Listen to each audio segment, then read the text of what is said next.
Hi, my name is Antonio Fuentes and I'm a product manager at Google. Part of my job is to make sure that developers have a great experience when building applications that use Google APIs. Today, I will show you some of the tools and services available to Google developers to get started quickly, including how to sign up and use an API, how to make simple calls and calls that use authentication, and how to get started building code in minutes. We will start with a simple background, after which we will go through the steps that any developer would go through when building an application that uses Google APIs. We will actually build a very simple application to illustrate these steps. We will talk about the tools available to explore the functionality of Google APIs, tools available to learn about authentication, how to obtain credentials to identify your application.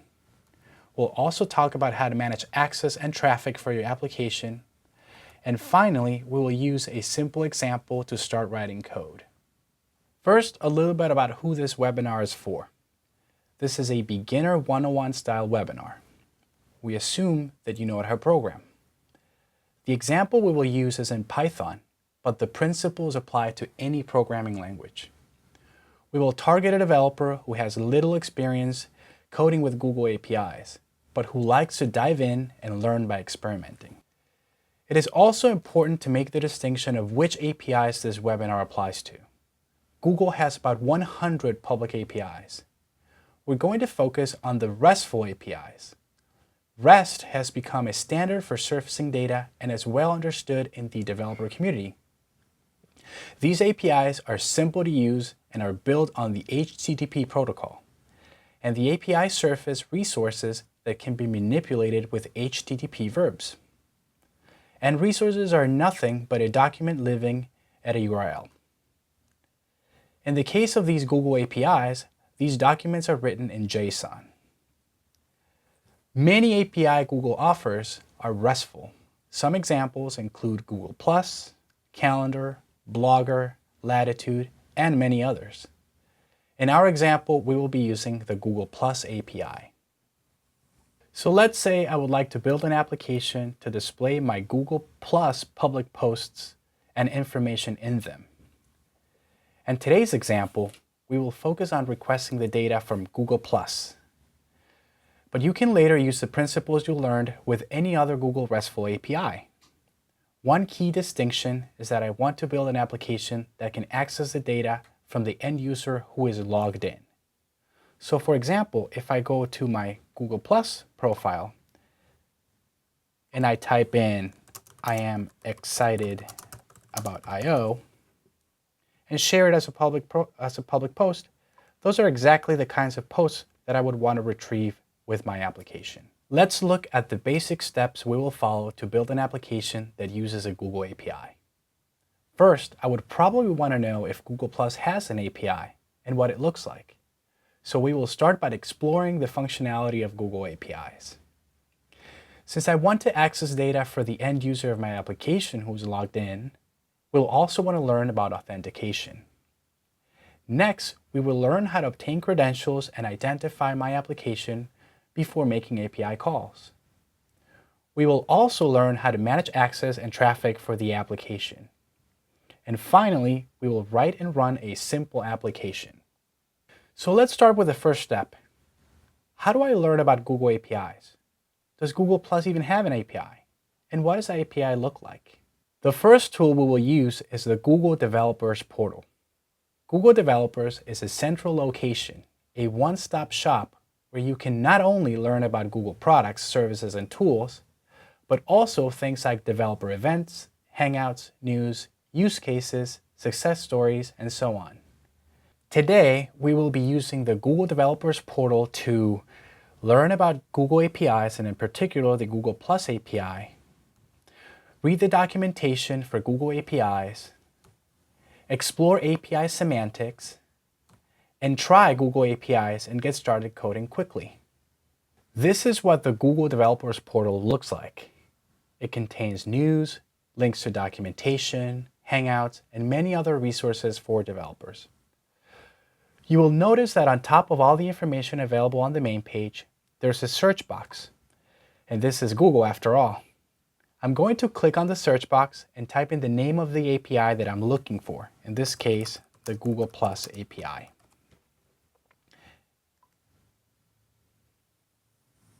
I see that there's an API for Google Plus and that there's a link to the documentation.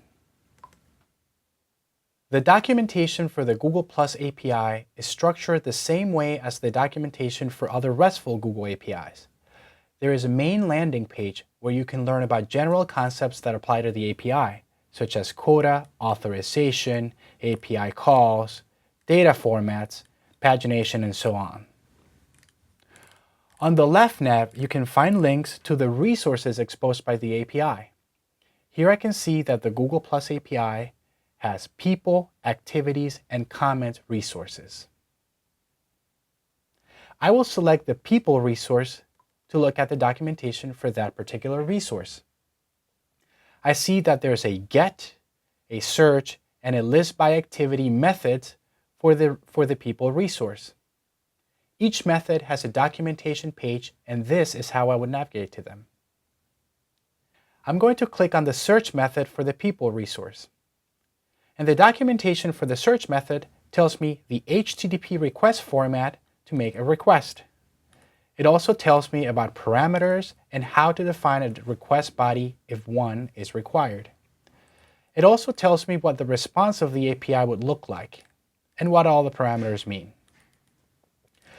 Better yet, the documentation shows me code examples in a variety of languages that I can simply copy and paste into my code. The documentation also allows me to make my own API calls by providing a tool right there on the documentation.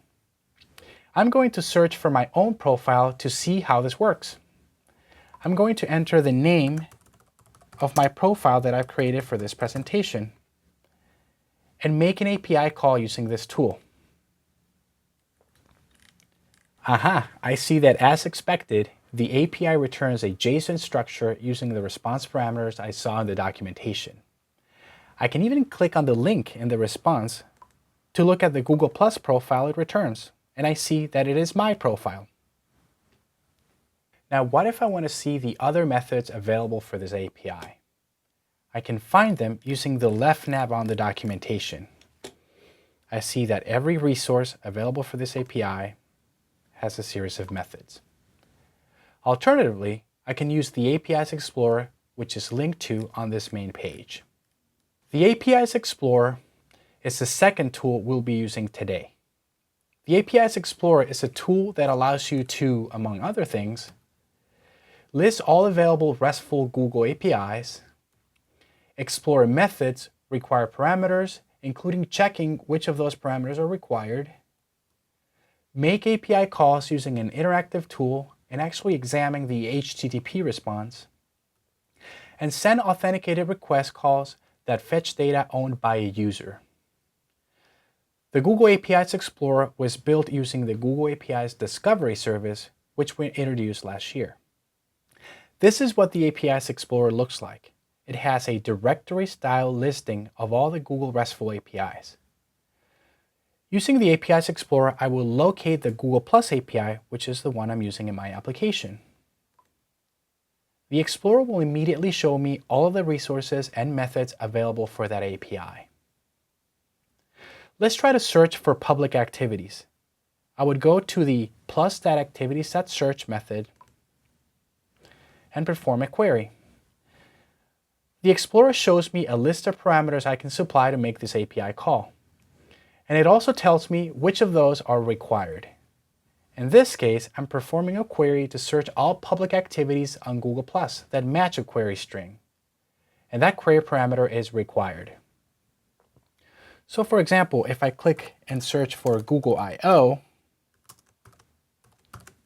and execute this request, I see that the Explorer tells me the request that was sent and the JSON object with the response from the API. If I need to narrow down to my own activities, I can try the list method in the APIs Explorer. Plus activities.list will list all activities in the specified collection, which is in this case activities for a particular user.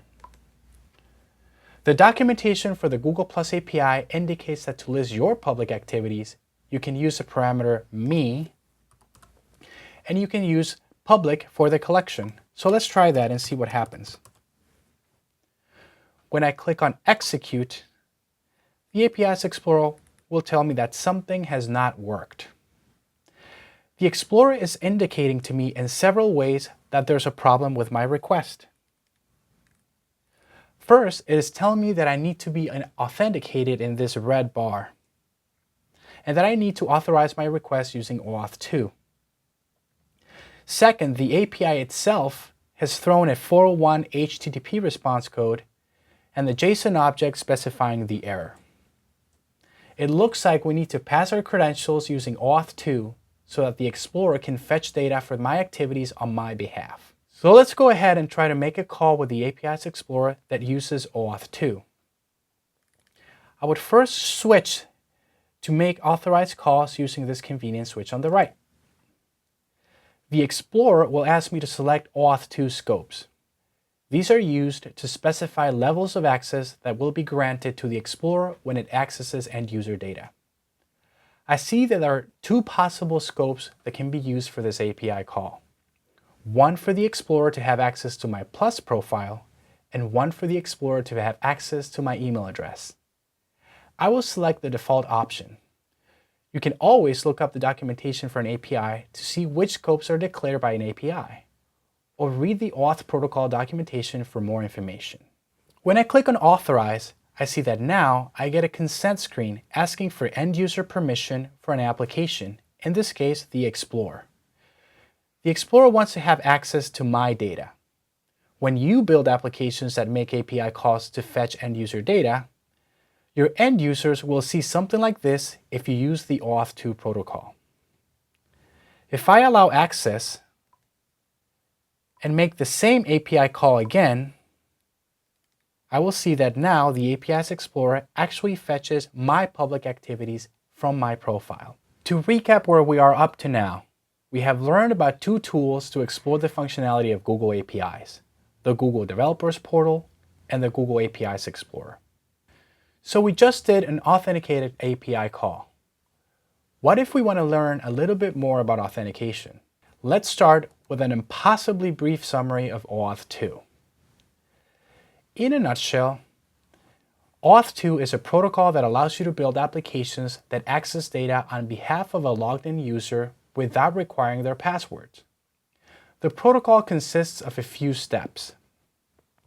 An application makes a request to Google to show the end user a consent screen, just the way we saw with the API's Explorer. On consent, Google gives access credentials back to the application. The application then uses those credentials to request end user data. And it's important to know that the credentials expire or can be revoked at any time by the end user. There is good documentation on OAuth 2 on the Google developer site. And there's a session on Google I/O that dives deeper into how it works and how you can use OAuth 2 in different platforms and use cases. Luckily, the Google Developers Portal also has a tool to help you understand how OAuth 2 works if you want to make an authenticated API call. This tool is called the OAuth 2 Playground, and it allows you to understand the OAuth 2 protocol and also navigate the steps to make an authenticated call using an interactive tool. You can actually make API calls using this tool and examine the HTTP response. Let's try to recreate the steps we just learned about with the OAuth 2 Playground. First, we select which APIs we want to use. In this case, the Google Plus API. This will select an appropriate scope for me. If we recall from the few steps ago, a scope defines the level of access that an end user will consent to when given access to an application. When I click on Authorize APIs, we're performing step 1, which is the application, in this case the OAuth Playground, sending a scope and requesting an authorization code. And I see a consent screen similar to the one I saw from the API's Explorer. This time, the OAuth 2 Playground is asking permission to access your Google Plus profile using the same scope as before. Once I allow access, the Auth2 playground will actually show me the HTTP requests made to the auth endpoints at Google and their response, in this case, an authorization code. The next step is to exchange the authorization code for an access token. The Auth playground allows you to do that with a single click of a button. And it will also show you the HTTP request that was made as well as the response, in this case, an access token. The Auth2 playground actually allows you to make a call with those tokens. Using the same example as before, I'm going to list my public activities from my Google Plus profile using the same URI I used before. If you recall, all we have to do is substitute me and public for the collection.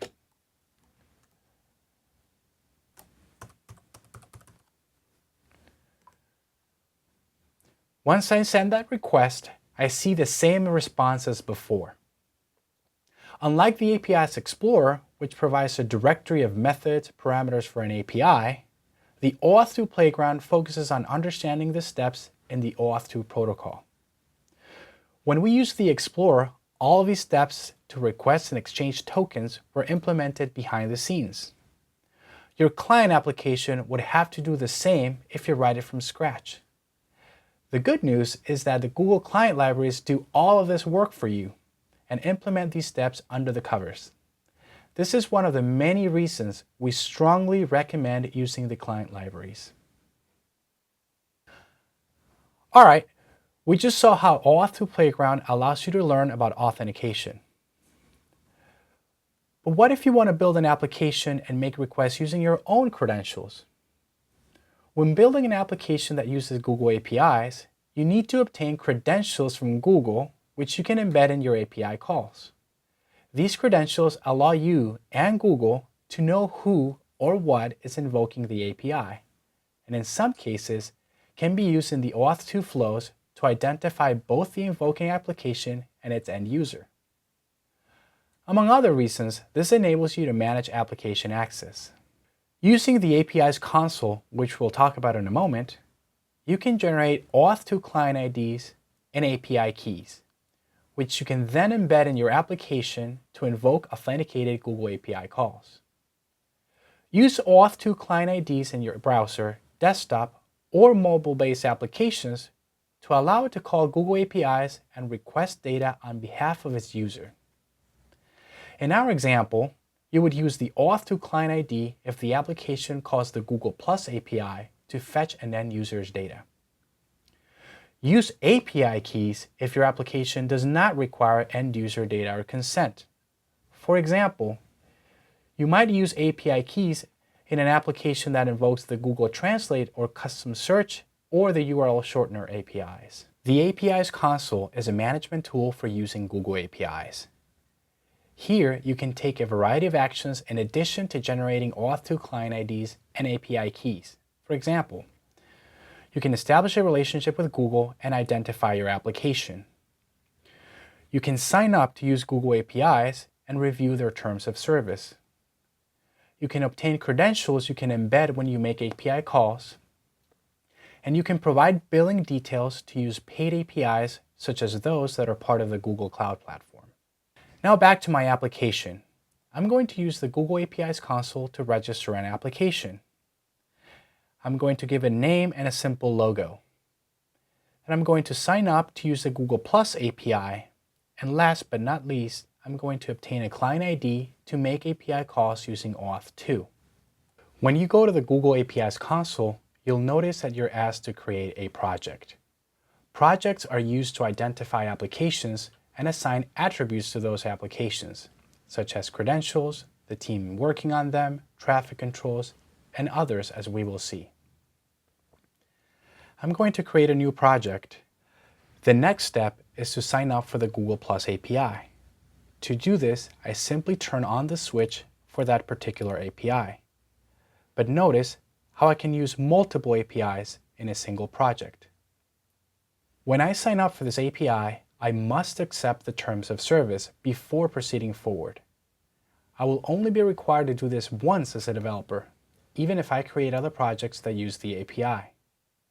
Also, many Google APIs are under a standard set of terms of service, which means you only have to agree to these once. Okay, now I need to get credentials for my application. The API Access tab on the left side of the console allows me to do just that. So if I go to the API Access, you will see that I can create auth to client IDs or API keys. In this case, I will create an auth to client ID since I want my application to access data on behalf of an end user. When I do that, I will be required to provide information about my application. Providing a name and optionally a logo is enough for this step. So I'm just going to call it my killer app and give it a funny logo.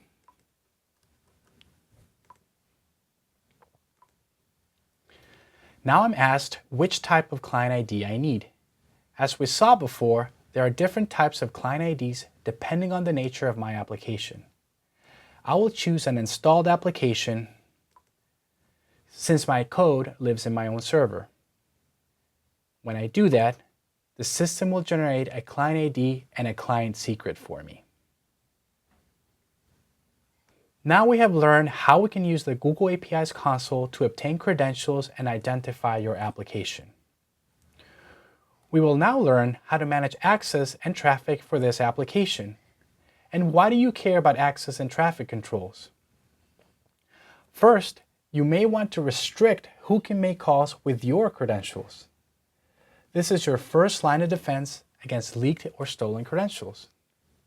Depending on your use case, the console allows you to configure, for example, which websites can invoke Google APIs directly from a web browser if you're working with a browser key.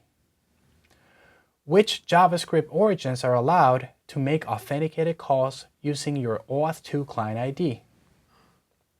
The allowed redirect URIs to be directed to after an end user consent screen. Second, you can throttle the amount of traffic your application handles. This allows you to cap the number of API calls initiated by the end user. This is particularly important if you want to limit specific end users from consuming all of your available API quota, or if you want to cap the number of API calls your end users make against a paid Google API, for example, the Google Translate, for which you're paying for. So let's go back to the API's console to work with this simple example. I'm going to go back to the auth playground we were using before. One of the advantages of the auth to playground is that it allows you to enter your own credentials, essentially to pretend that the auth to playground is your own application and to see what your end users would see on a consent screen. So the auth to playground provides a place where I can enter my own credentials. And it's telling me that in order for the flow to work, I need to make sure that the auth playground URL is on the list of allowed redirect URIs for my project. This means that once Google is done presenting the end user with a consent screen, it will redirect to that URL, and I'm going to copy it.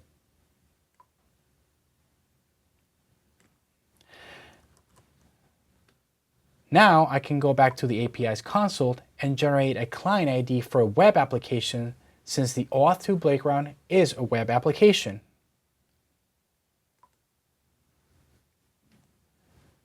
I will add the auth to playground URL to the list of valid redirect URIs for this particular key. Now the API's console has generated another client ID and another client secret for me, in this case for a web application. We can copy now our own client ID and client secret and paste it into the auth to playground.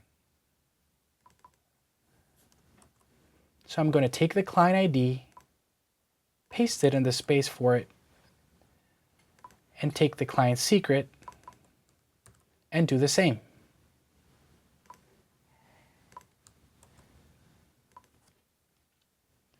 Now we have a working application that uses our credentials, and let's look how I would configure traffic controls.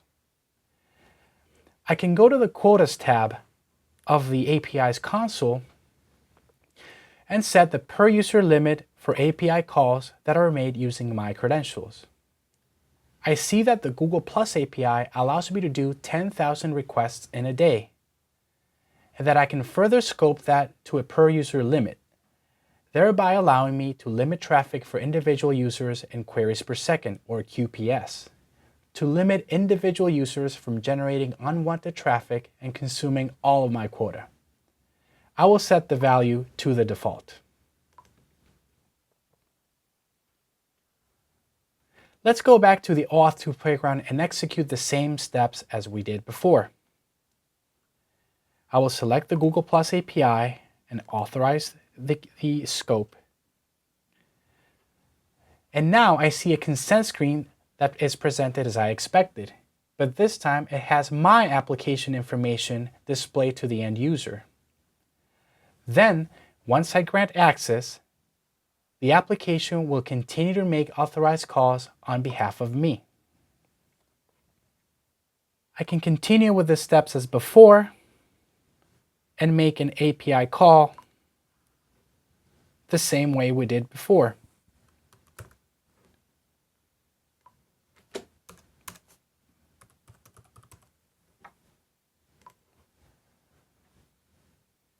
And I see that the response looks the same as before, but this time it's coming from the Auth2 playground pretending to be my application. I can also use the Google API's console to check the traffic for my application and the traffic that's being generated. I can do that by looking at the Reports tab.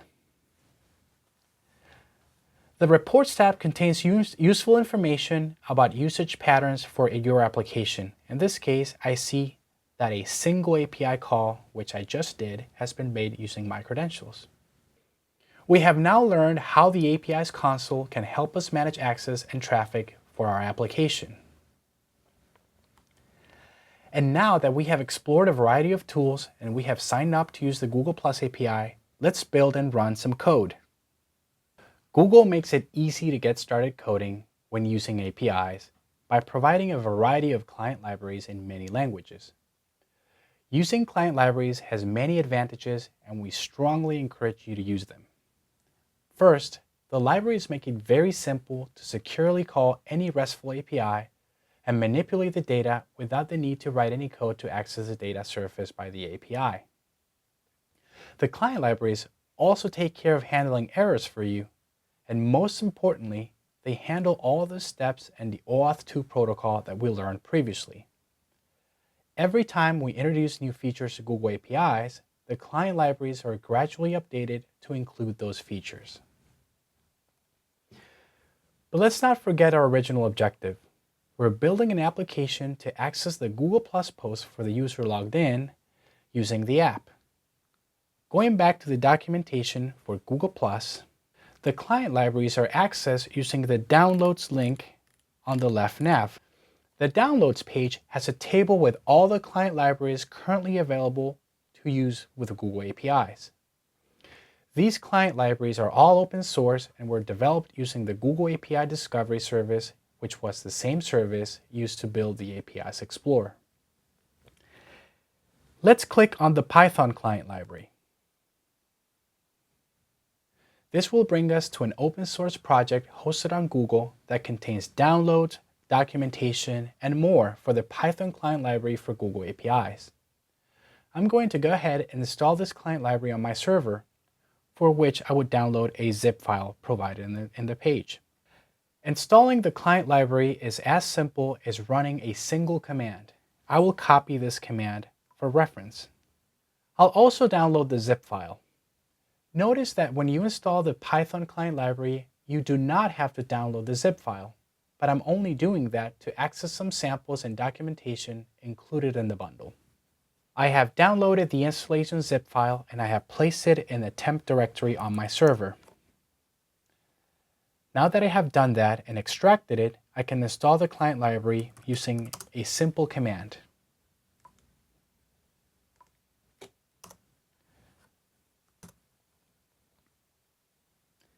And that's it.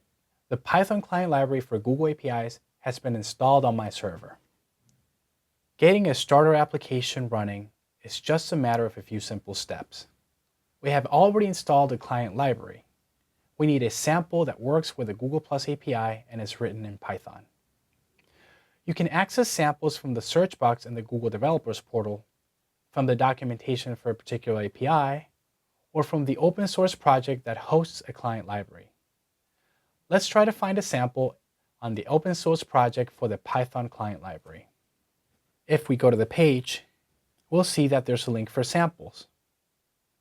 And it'll give a list of all Google APIs that have samples in this client library.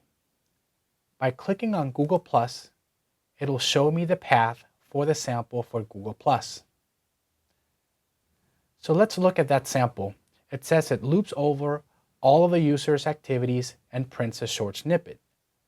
There's a sample that does exactly what I needed to do in principle. I see that the sample comes under the directory samples plus. So let's go look for it. So I'm going to go to my server and navigate to the path where the sample resides.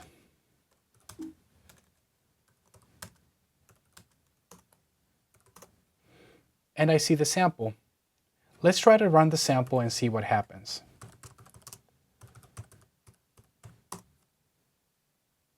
No luck.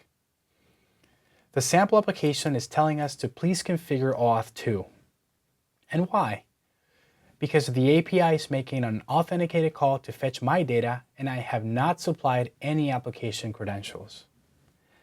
Let's examine the file where we can specify our credentials. According to this instruction, it's clientsecrets.json.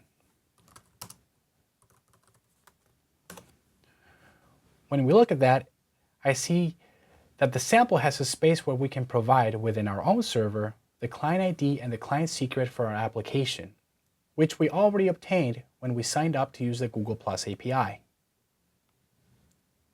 The Python sample for Google Plus, as well as many other samples offered by Google, provides a convenient location to make it easy to paste your credentials. Let's see what happens when I paste my credentials in the file that was provided. I'm going to go to the API's console, and as before, I'm going to copy my client ID and my client secret. This time, I'm going to go to my server and paste it in the provided file.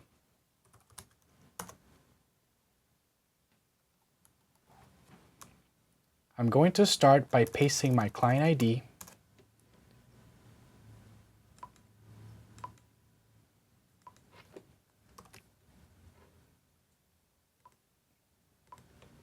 and then paste my client secret.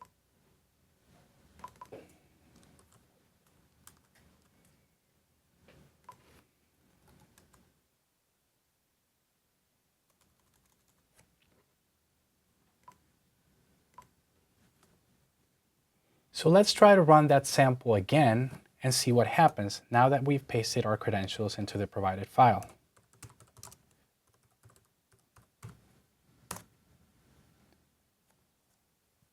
The first thing you will notice is that, as we learned when we looked at the auth playground, your application makes a request to access data on behalf of the end user, and the end user can grant this access in a consent screen, which we see here.